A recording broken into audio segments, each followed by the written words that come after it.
เพื่อนเพื่อนเบิ่งซีขาตัวหน่อยของข่อยน้ำกันข่อยได้กลับมาสวนเบิ่งอาการของเพื่อนเด้อ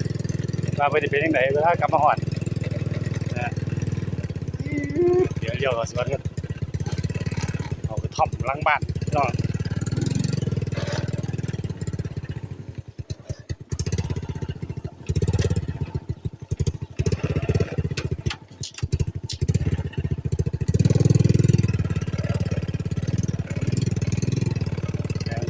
เบิ่งไอ้ชีว่าสนุกพี่น้องมาไทยมีความนี่คือผู้อ้ายนี่มารับตัวอ้ายนี่คือตัวแม่ของซีตัวน้อยไปเดี๋ยวได้ยินเสียงกว้างๆพี่น้องจะได้ยินเสียงหรอ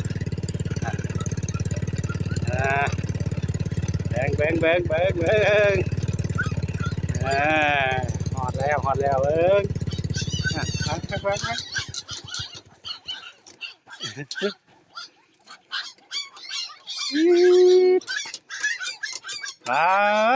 บิ้งไปพี่ดอกออกแล้วเบิ้งน้ำกันมาเลยสายออกมาเร็ว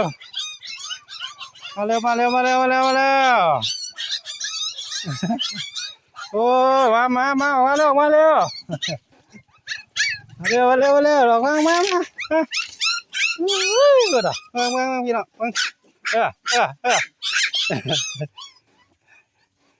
โอ้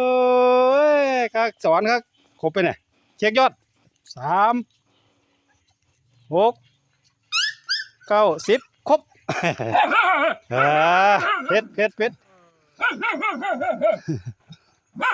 ร